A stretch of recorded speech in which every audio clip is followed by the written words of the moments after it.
drinks.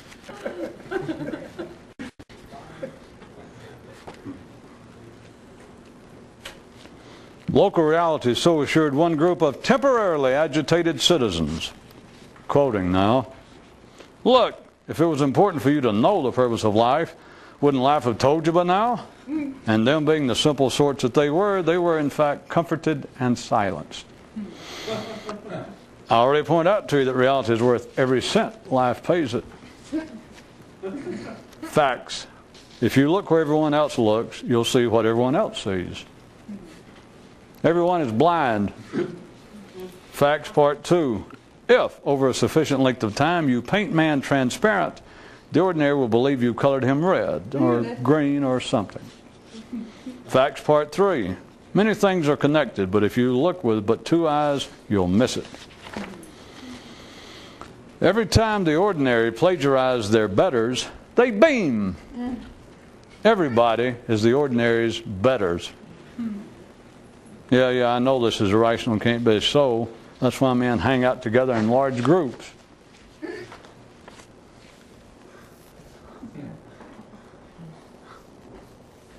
I'm waiting for the people at home to go, what the hell? That's who needs to be making personal confessions. Anybody sitting watching this on television? On this one world, instead of the concept of a conflict between good and evil, they think of it as a tug-of-war twixt attentiveness and negligence. Fiction gives the ordinary the tingling willies, while life does so for a few others.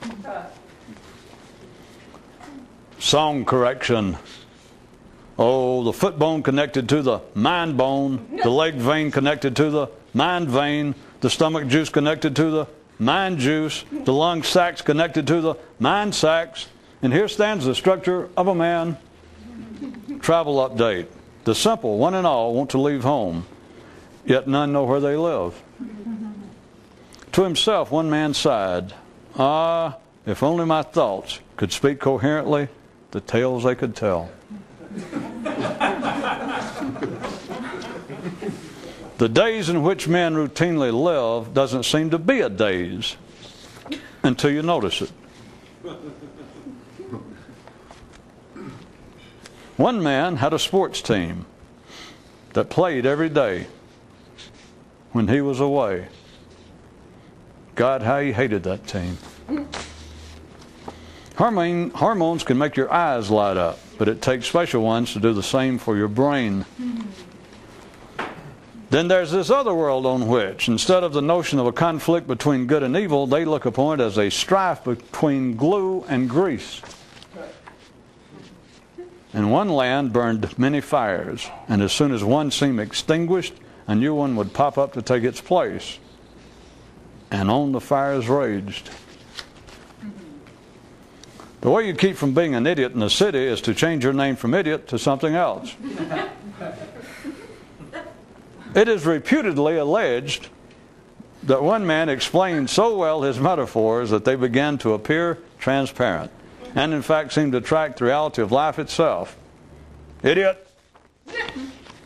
Proverb correction. In the city you must continue to cry wolf, or no one will ever know what a wolf is. Verbosity and the rationale of existence. The religious say that the purpose of life is to please the gods. The scientific say that there is no purpose to life, and those who know still aren't saying. The simple are frightening to everyone but each other, and to each other they're sometimes downright horrifying. Birds of a feather don't stick together, they're stuck together. How else do you account for the thoughts that your thoughts hang around with?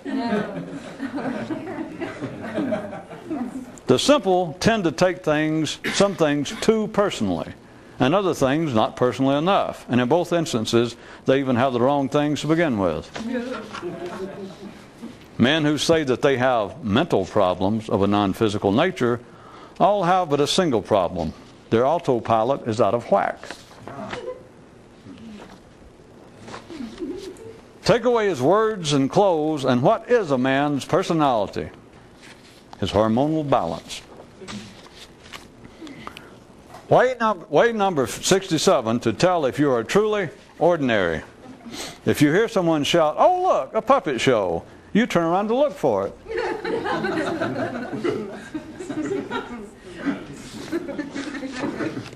Now we're getting somewhere. One man would often tell himself, "Welcome back," at least as often as he could remember to. After making a certain discovery, one man had his lungs and thoughts surgically switched, and just as he had suspected, could tell no difference. One reason that tales of mythical knights on the great expedition are so vague regarding their precise destination is that they don't want you to know where it is. What'd you think? One man could make himself dizzy by fasting, could make himself dizzy by exercise, but he would mainly become dizzy without him making any efforts to that end. The foundation of all man's mental life is seriousness. Deep dug, bedrock, unshakable, full seriousness. If the body could think, it'd be the mind. And if the mind didn't think, it'd be the body. And in a sense, they can both do both. So what's the big deal? The stability of human existence, even in its singular aspects, is the stability strings of Ford marionettes. Another thing that booze and drugs will do is to make it seem safer being on automatic. One man says, "I sometimes enjoy running amok if I can do so at full throttle." Only the simple are safe, and even they're not, for the end days of the simple are always at their heels. If men's eyes were slower and decades sped up to the speed of lifetimes, such as I just noted, would be apparent. There was once a man who lived in two lands. One he was aware of, the other he was not. And they would exchange places right before his eyes, yet he never saw it. One guy has a theory that even if you don't know what you're doing, if you pick on man enough, life will find favor with you. Then there is yet another world whereon, instead of holding an idea of a conflict between good and evil, they perceive it as a struggle between an involuntary running and a willful desistance. Sign near a strange woods. Carelessness causes forest fires, and thoughts reality. Well, maybe it wasn't all that strange if you're from around here. For a long time do even some would-be mystics take hormonal frustration as mental torment. Amongst the ordinary is where whining passes for art and uncertainty wisdom. One man's carnival act was to let people in the crowd name any subject they wanted to, and he'd have thoughts on it.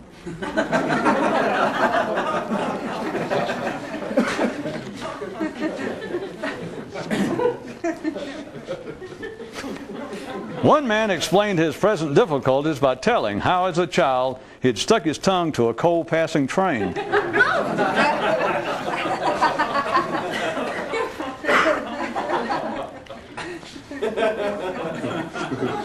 Even at routine levels, one thing that makes the mind special is it believing that it is. Insider's fact. The secret of life is safe inasmuch as even if the ordinary heard it, they still wouldn't get it. One man was in the business of pulling banners with ads and announcements through the sky behind his plane. Well, not really, but such a business was in him. The mental progress of collective man moves at a steady beat, and that beat is naturally flowing dichotomous thought. Sound off, 1, 2, sound off, 1, 2, sound off, 1, 2, sound off, still 1, 2. Proud of you. Ordinary people must pretend to be serious to keep from going insane. A weekend mystic asked a master, if you discover what it is that you should be doing and then don't do it, are you then even worse off than you were to begin with? And the wise one replied, no, not really, because you can still forget as well as anyone else. Physically, all men are tied to the past. Mentally, only the simple. There are several ways of looking at it. You can believe that you're riding a train, or that a train is riding you, or that they're both true. One mythical order of knights had as their axiomatic principle this: none deserve to be mystics other than those who cannot do otherwise. The belief in freedom of will among the ordinary is impertinent. Among the alert, it is a speeding bullet to be caught in the teeth time and time again. One man's thought said to him, "Look, if we start making you tired, just let us know and we'll stop." Not.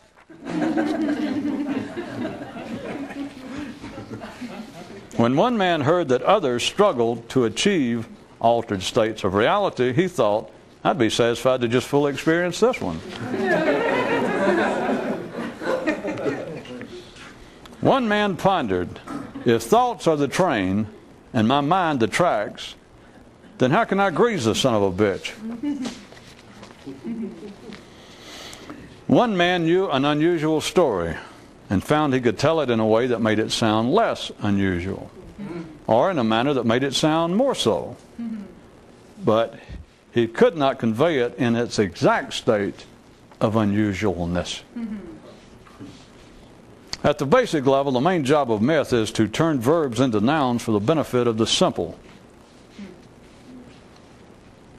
It is called the great effort, not the great accomplishment. Then there was this man who seemed so knowingly inconsistent that some suspected he might be a mystic.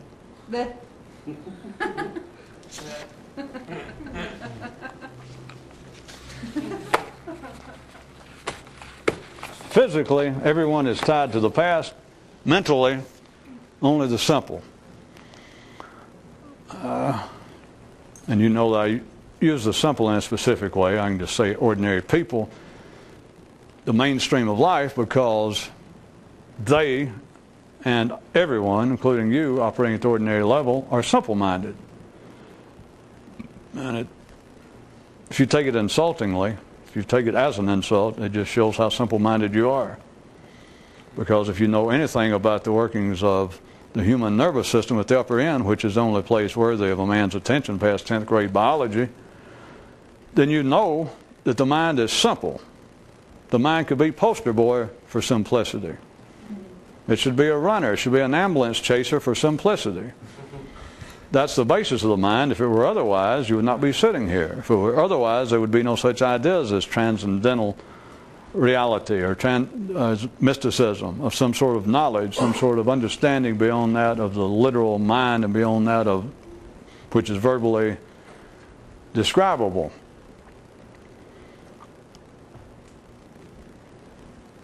Anyway, I said that only the mentally are tied to the past, that only the simple are mentally tied to the past. Well, let me clean it up a little bit. Physically, everyone's tied to the past. Mentally, at the ordinary level, everyone is tied to the past. It is not after the hoped-for initial impact of El News Itemo, the way it was originally writ. Beyond that, it was not an insult to people. It was a transparent comment on the fact, and not insulting, that obviously everyone is physically tied to the past. You are genetically a piece of your mother and father and grandfather and etc. and on up and down the line. Mentally, people like to believe otherwise.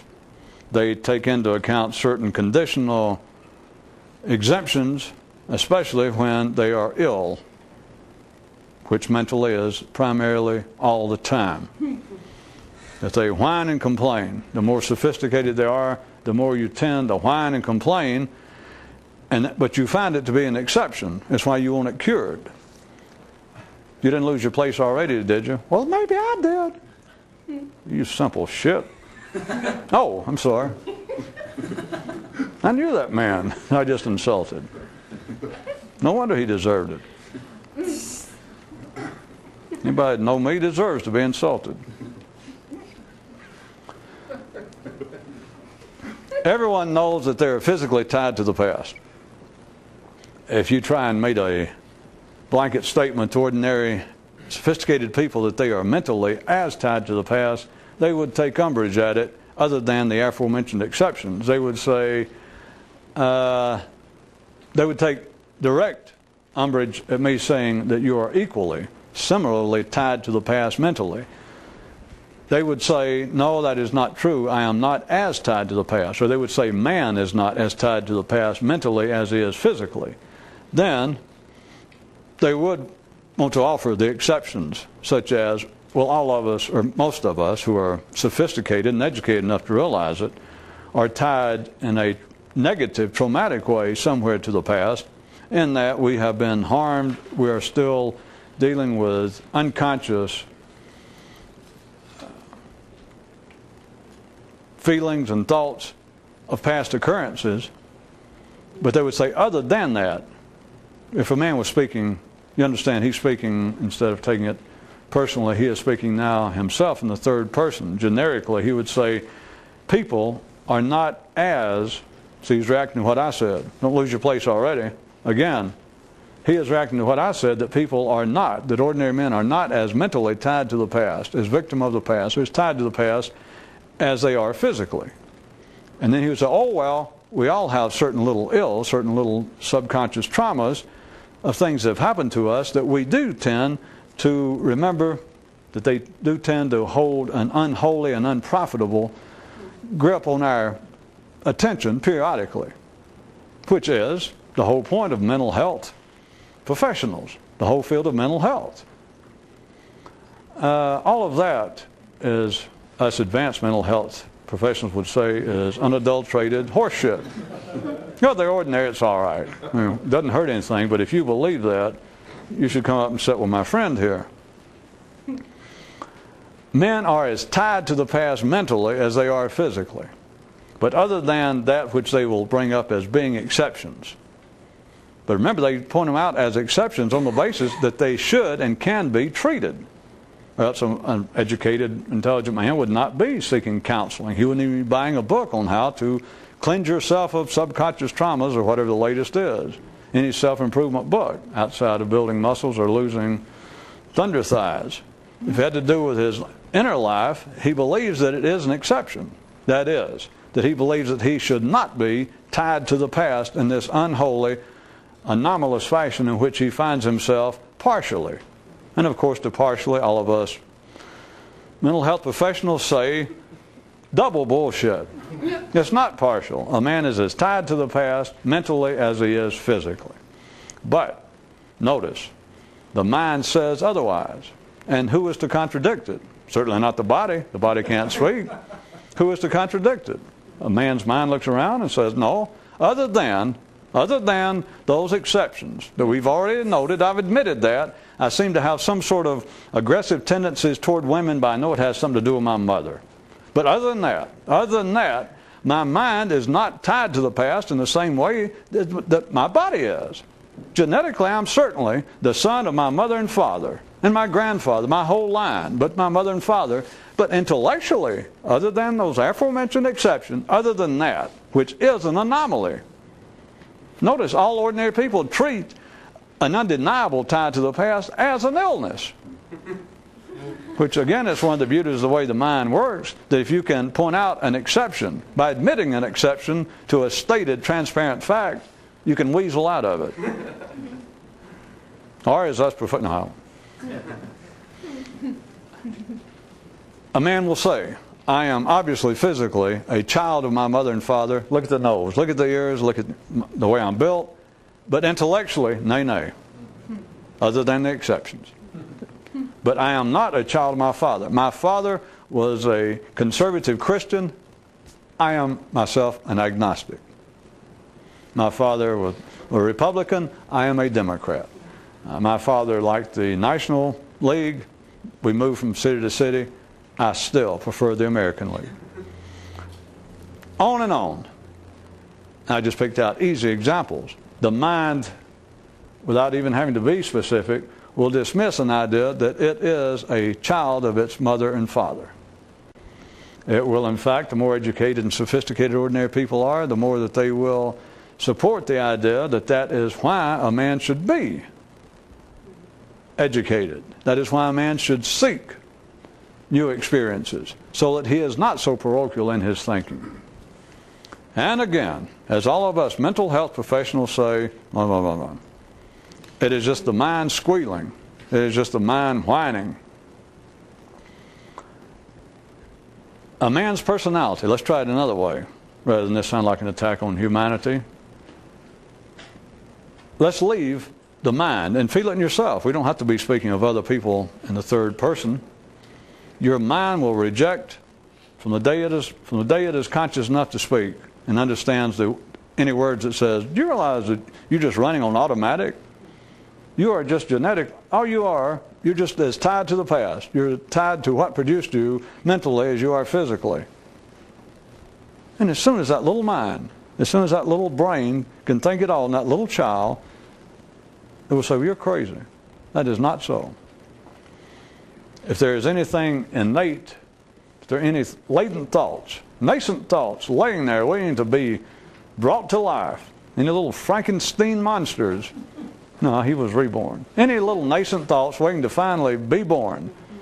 In the human mind, it is the mind rejecting the fact that it is tied to the past.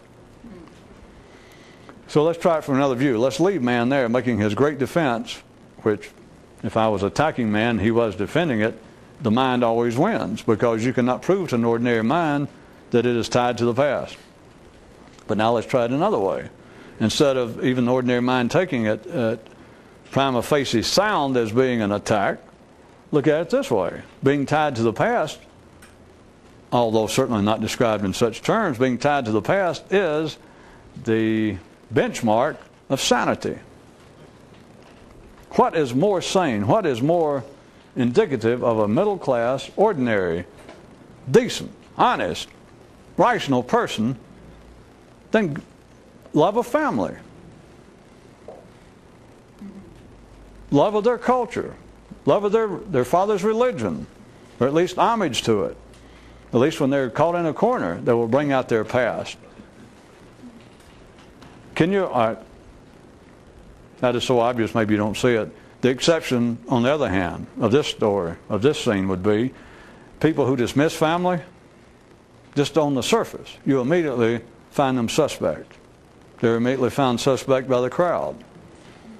If a crowd of people are sitting around and they all start pulling out pictures of their children, then they one up. Grandchildren, great-great-grandchildren. My dear departed mother and father back in the old homeland in Naples.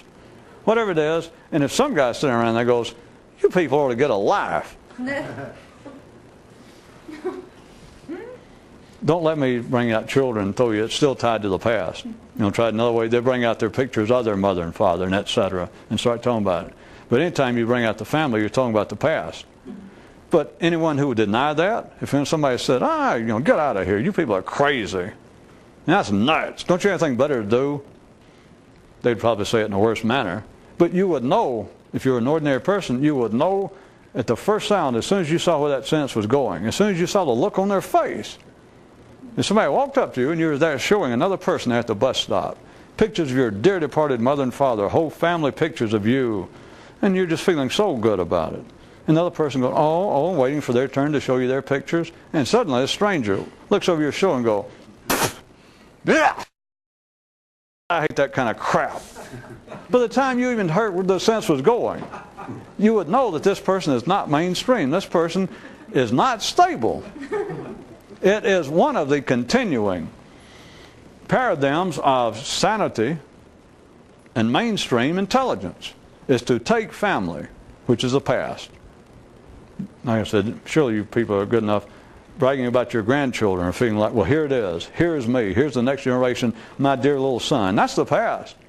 You're still dealing with the past.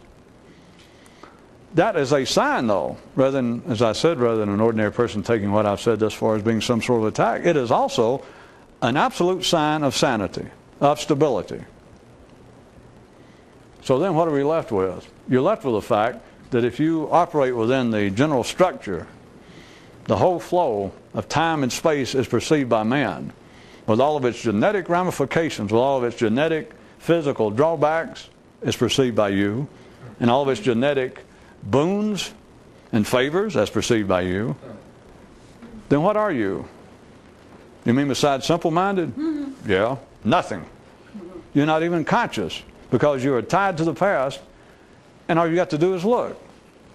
What does the mind, what thoughts run through the tunnel that you laughingly call your mind? Or as one man, he called it the tracks over which thoughts ran the train.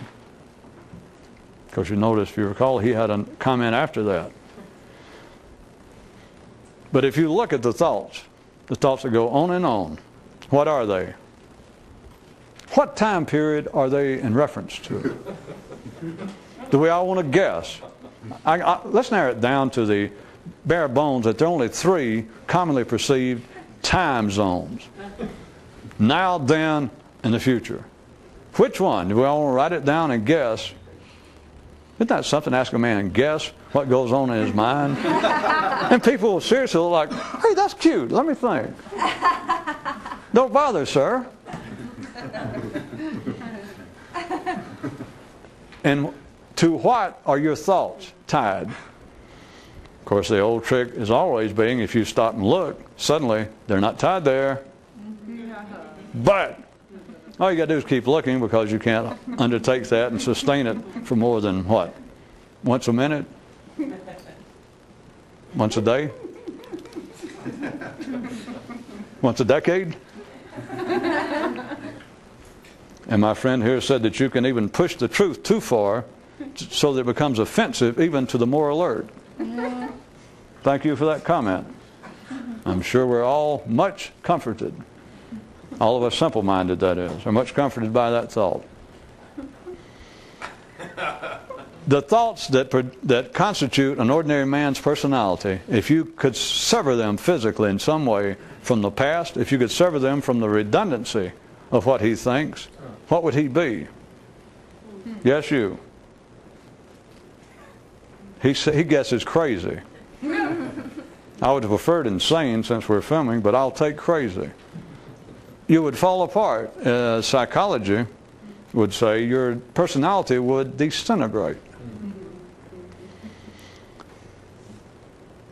Since people will not do it, since it's almost impossible, I'll just go ahead and speak for you, and then everyone who dislikes it can disprove it or ignore it or write me another dirty letter.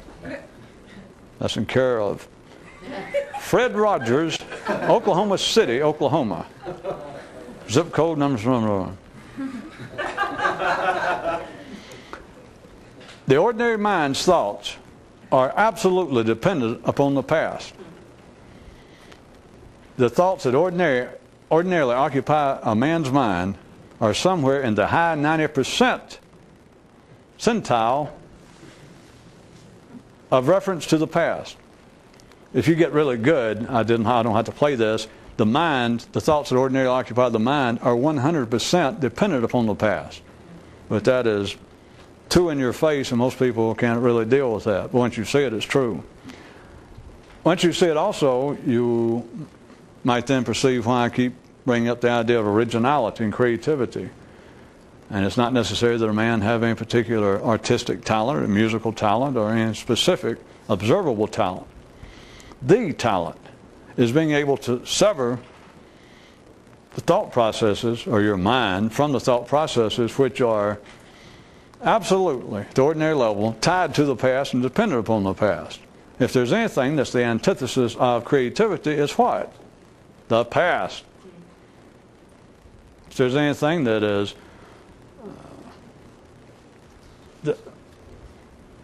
diametrically opposed to originality, it's what? The past.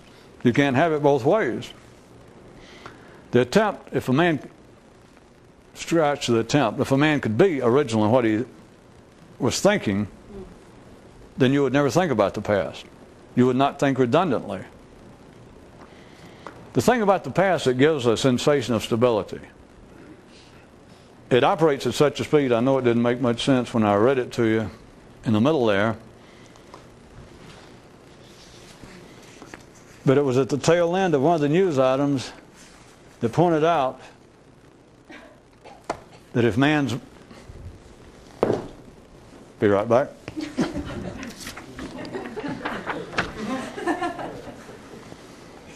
Felt like a U-boat movie.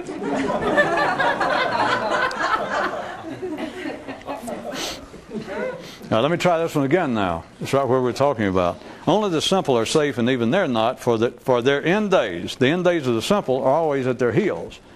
The simple, again, I'm not using insultingly now. I want you to understand, this is the ordinary mind.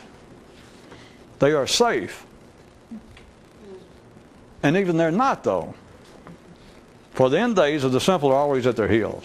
Then the second paragraph says, if men's eyes were slower, and if decades sped up to the speed of a lifetime, such as I just noted, this would be apparent.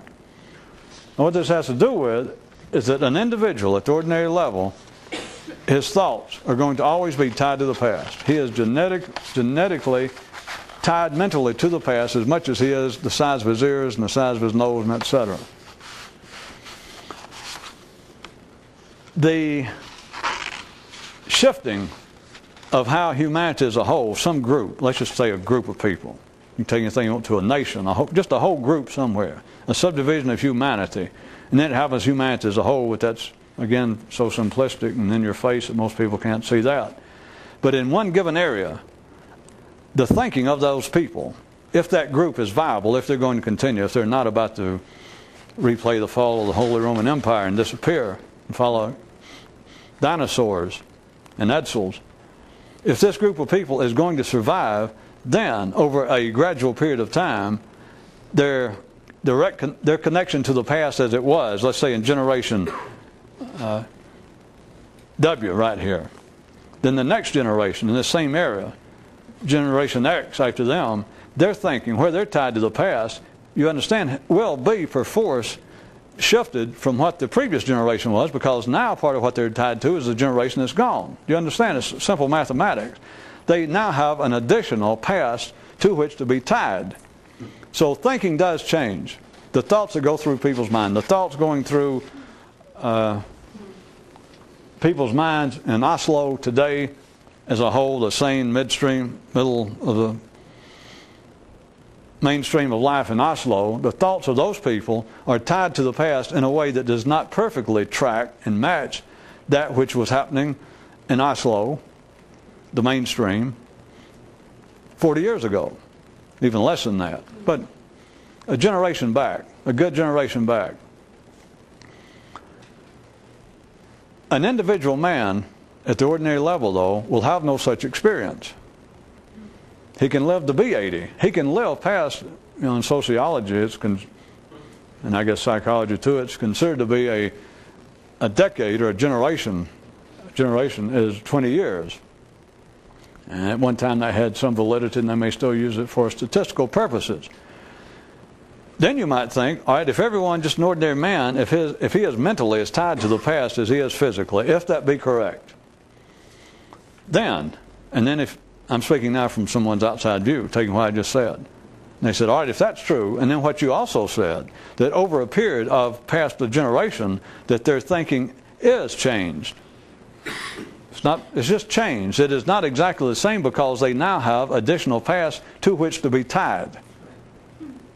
So now this outside person says, all right, now if that's true, then how about somebody that lives to be 80 and they're still sane?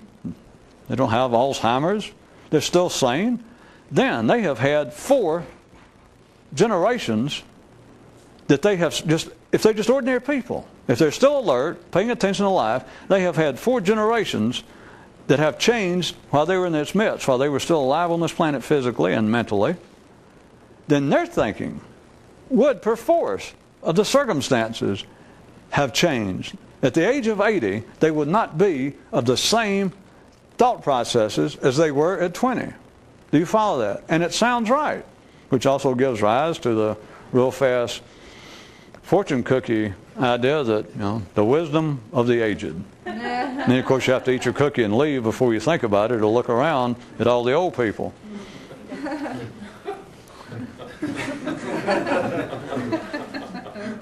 That's one of those proverbs that even I have not bothered to correct there on paper, because I was always afraid I'd do it and somebody here go, God, I never thought of that, and just make me want to give up. At any rate, you would think, an outside person could think, if you live to be 80, then you have lived through the natural mechanical process, the mechanical even mental evolution of humanity en masse, you have lived through 4 of those shifts that I just described, right? So you would think, well, at least getting older, at the age of 80, your thought processes would be not only different than it was at 20, but in some way expanded just because of the change in conditions, just because at every generation their thought processes have changed based upon the fact that the previous one has now added to the cache from which they draw their thoughts.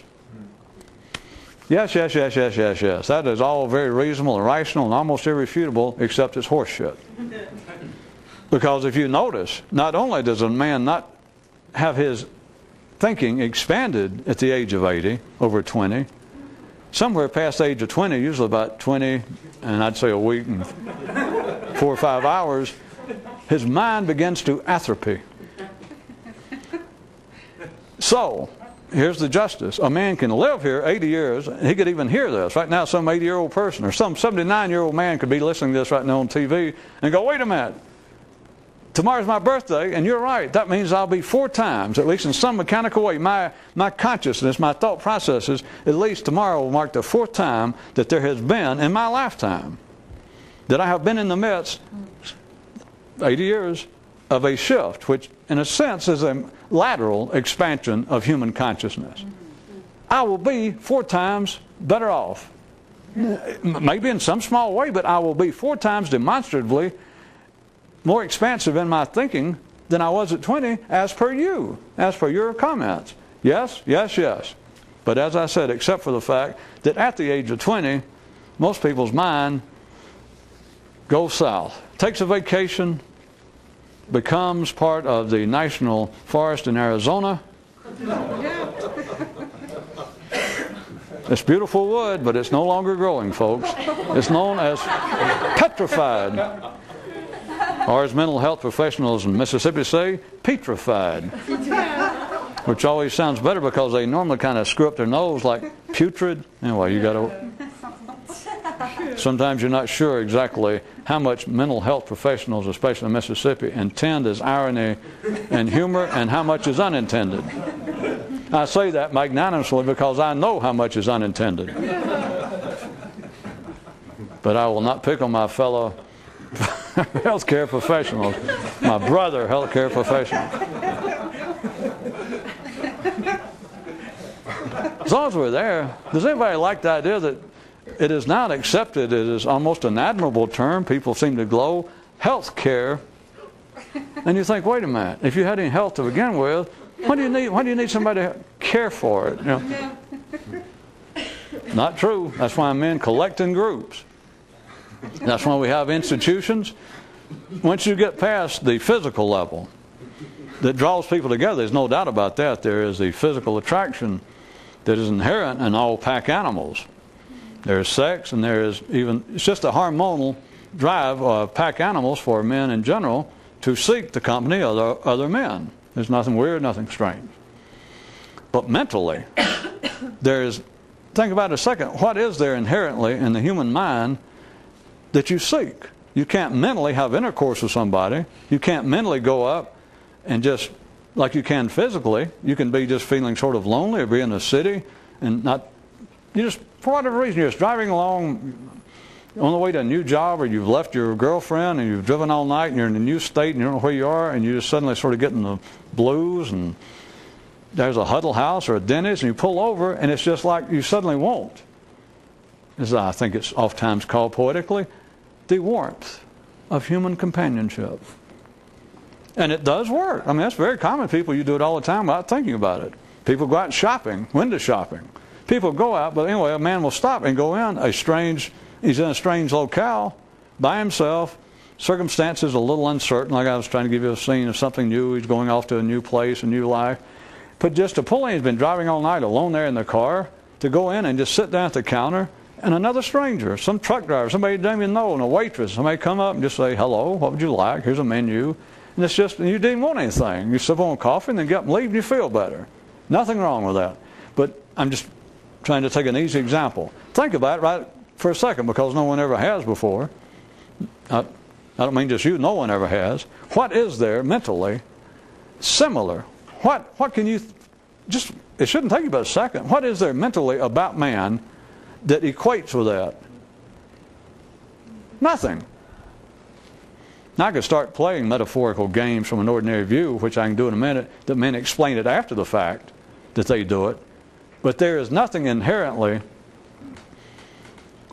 extant in the mind that draws people together at the same level, the same kind of intensity as happens physically, which is simply the hormonal, is simply the physical need between pack animals. Those are not solitary. There is nothing inherent. You can find nothing, you can think about it forever if you want to, but we're just going to press on. There is nothing inherently that can be described before the fact, that can be described as being an intrinsic part of the human nervous system, of the human mind, the brain, of consciousness, thought processes. There is nothing similar.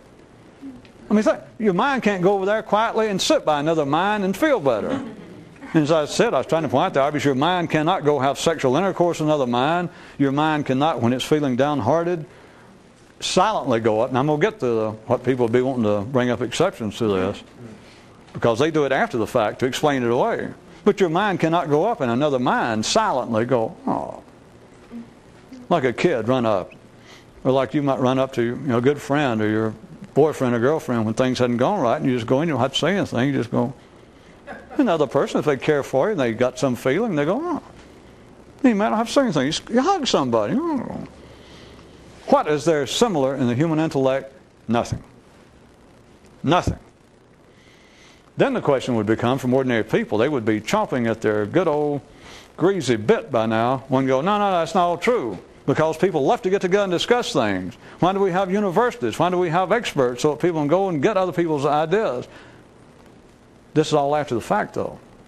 You know why they do it? Because they can't think. Because they are genetically tied to the past. They are not independent. There is no such thing as freedom of mind. Screw freedom of will. They usually like to say freedom of will, and it's like that is so wide that they can just ignore everything else. Even an idiot cannot speak of freedom of will for the body. So it'd be left with freedom of the mind, and people's mind do not want to deal with that. They go, oh, you're talking about that old philosophical idea about does man have freedom of will, or is he predestined? And you try to tell them, no, forget freedom of will, freedom of mind. Believe me, they will put you off one way or the other, or their beeper will go off. Because the mind does not want to deal with the idea of freedom of the mind. Not that directly. Oh, freedom of the will, you mean. Because then you can go off in a myriad of directions. Blowing smoke screens behind you like a cheap Piper Cub going down. But you can just go, and you holler out, no, we're talking about freedom of the mind specifically. They go, what? I can't hear you. I know.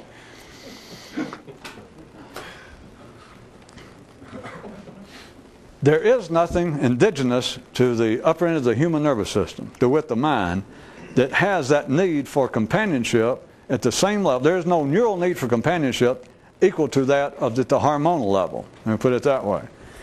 But after the fact, then people would defend or attack what I just said. Ordinary people say that's not true. They'd say the first part, you're obviously correct. I mean, that's no big secret. People physically seem to have the need to band together. People want to be together. Man is by nature a gregarious animal. Yes. But they would say he is also that way mentally. How do you explain the growth of human knowledge? It's not what a one-man operation. There's not some one genius popped up somewhere and thought up everything. It's a collective effort. Men band together. That's why we have universities. That's why universities award PhDs. That's why people go into a doctoral program, because they in essence now become a representative of all that university knows in toto, and now they're the living embodiment of it, and then they pass it along to someone else. They become a teacher, they become a head of a lab, and they bring in other researchers. The whole thing grows through collective effort. Yeah, that sounds great. As long as you don't look at it, and then it's horse shit. And you don't have to look out there. All you got to do is look in here. Everything that you think came from this great collective effort up till now. I mean, from everybody, not just the Western world, not all the great Greek thinkers, not all the great Scandinavian astronomers, not all the great Chinese philosophers. Everything that's happened up until now is backing you up in your thoughts. I mean, you've got everybody. You've got Goethe, Plato, Confucius. You got everybody right there behind. Here's your thoughts. Let's say it's like this little bumper car, this little thing right here. And behind it, at any given time, all you got to do is look around. There's everybody. There's the collective weight and wisdom of the ages right behind you. And that's just marvelous. It is. Unless you're a would-be mystic and you have the, fill in the blank this time, you have the button to start fooling around with, well, I don't want to call it anything tonight.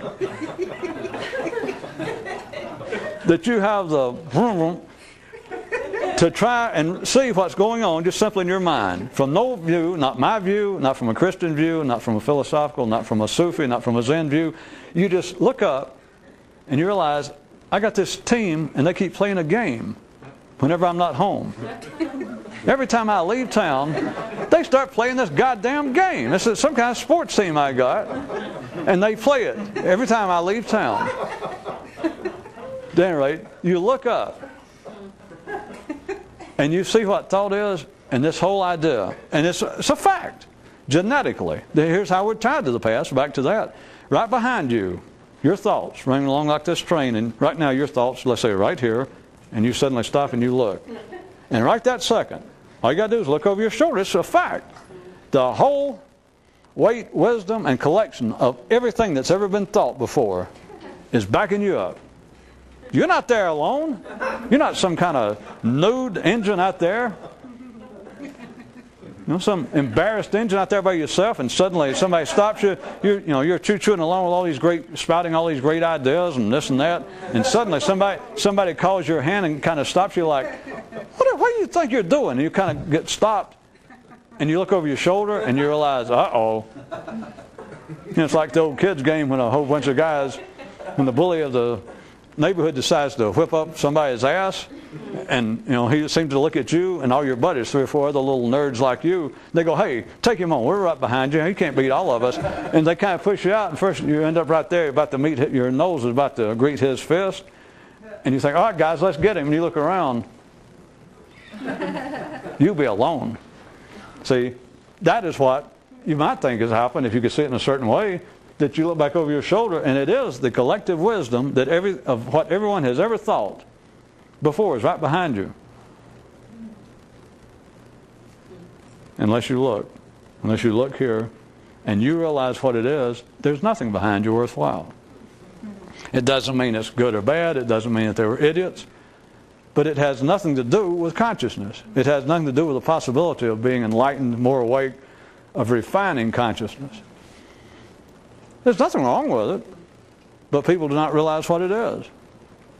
They're not supposed to, but you can have people that would be mystics spend half a lifetime and never realize it, which is the kind of thing I know at times sounds like a tax, even on books and literature and all kinds of mystical disciplines, and even I attack me doing this in a good-natured way, of course. I got your good-natured. Like that a person can be just as sincere as possible and talk about the many great thinkers they've met, the many great mystical schools that they've at least gotten brochures from, the many books they've read, the many this and that. They can talk about the books they've written, unpublished thus far, but maybe the books they've written, ideas they've had, all the things they've done. If you look over your shoulder, if you can stop that train, conductor, stop that train. See, some of you thought that was just a holdover from a blues song from the 60s, which of course it was, but the man who wrote it didn't have the same thing in mind of conductor. Hold that train. If you hold it and you see what it is, it's nothing. It has nothing to do with you. Nobody can prove it. I even hate to say it when I say nothing to do with you. And I even hate it when I emphasize it. Like, boy, this is important. That's not important. You can chug along like you're doing right now. You can chug along and think, well, at any minute now, I'll be pulling in to Istanbul.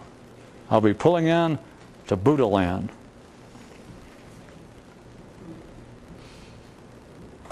least you're smart enough not to hold your breath. Because there's nowhere to pull into. The problem is it's pulling into you. It's running through you. It is a short step from there to the old idea that anything a man knows when he starts the journey is useless baggage. There's been endless versions of that in mystical literature, and it's all based upon quite valid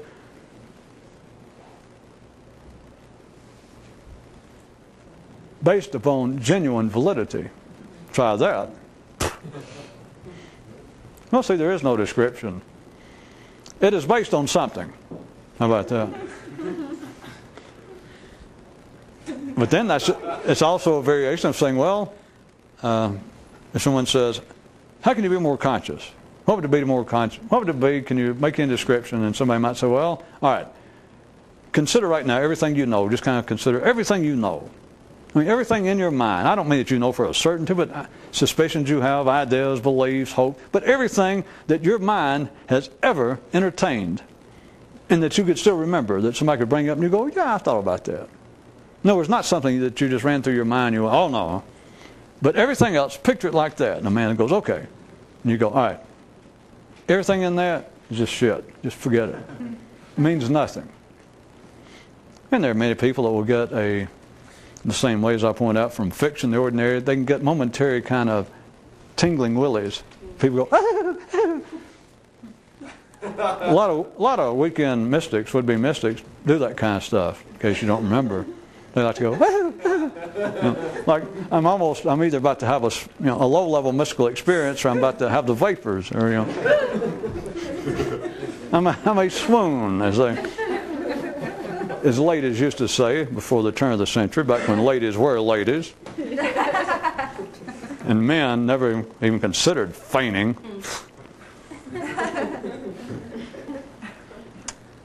They weren't sensitive enough to swoon. If you see, you don't have to read a book, you don't have to go anywhere. As I said, though, it can take a good part of a lifetime, and you keep trying to look up there and make sense out of it, and there's nothing there. The team only plays, the train only runs when you're out of town.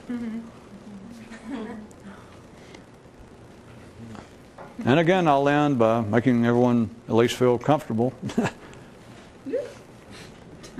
The days in which we live, in which men ordinarily live, is not even a daze until you notice it. It is why you cannot promote being more conscious. There is no way to advertise or to encourage one to try and get past simple-mindedness. It's impossible.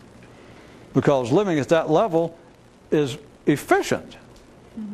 It's more than adequate, it's efficient. It requires no effort. And to try and make people see it accomplishes nothing. Even if they read about it and get some sort of mid-price tingle from the idea of, ooh, being more conscious, it normally, to them, mentally conveys imaginary ideas of a physical nature rather than mental. That is, that you'd be able to talk to the dead, or stick your finger in a faucet and the water would come out gold coins, and that you could heal the sick and cure people's problems and give them the lucky lottery number and make a bundle and never leave home. But they never think about it here. But even momentarily, if they get kind of a little tingle about, ooh, what it would be, what if somebody has known? What if there have been people that actually knew what life was about, knew the secret, just knew what life, ooh. And that will almost give a mind just momentarily, make people go, ooh, like, God, that'd be neat. Whew. The effort required to do it is so simple and so complex and so absolutely, I know I keep saying it, unnecessary, but you've got to see it yourself. I try to encourage you to, is one of the ways to try and speed it up. You can sit and imagine the most wondrous things in the world, but if you're doing it in the normal days, if you're doing it on autopilot, you can think about anything you want to. Which, of course, is the fallacy in people trying to think their way to heaven, trying to think their way to the promised land, trying to think their way to enlightenment. There's nothing to think about. And as long as you sit there or stand there, but as long as you sit there and the train runs through. And the would-be weekend mystics, what they do is they attempt to paint the cars going by with mystical names, mystical ideas, and they take it as being, I'm getting somewhere. As though I am on the mythical express, I am on the way from the routine, mundane, literal world of Paris, off on that mythical Orient Express, headed for the enlightened city of Istanbul. And it seems that way, except they're not on a train. The train is on them. The train is in you. You're not on a train. You're not going anywhere. You're not going anywhere until you realize there's something going through you that you take to be you. And it goes nowhere. And the way you find out is you look up, see where it's going, and it stops. That damn team quits playing. They're out there playing. You notice I didn't say it was a man who had a sports team that played every day. Well, when he was out of town, God, how he hated that team. You got a team, but notice I didn't say baseball, football. Nobody's even sure what it is. All you know is there's a sport going on. I started to say baseball when I wrote it, or baseball or some kind. But imagine, if I have to do this, imagine this huge field. And it's like, God knows how many, I hate to put a number, but sizable numbers of people from every known sport. Think about it. Out here on this big field, soccer, hockey players, basketball players, baseball players, sumo wrestlers, roller derbyists, lacrosse players. Imagine, they're all out there and engaged in something. God knows I don't think about it. But they're all doing it, and it's your team. They play. Anytime you're not home. And you become aware of it, and you look up, see what happened, and they all go.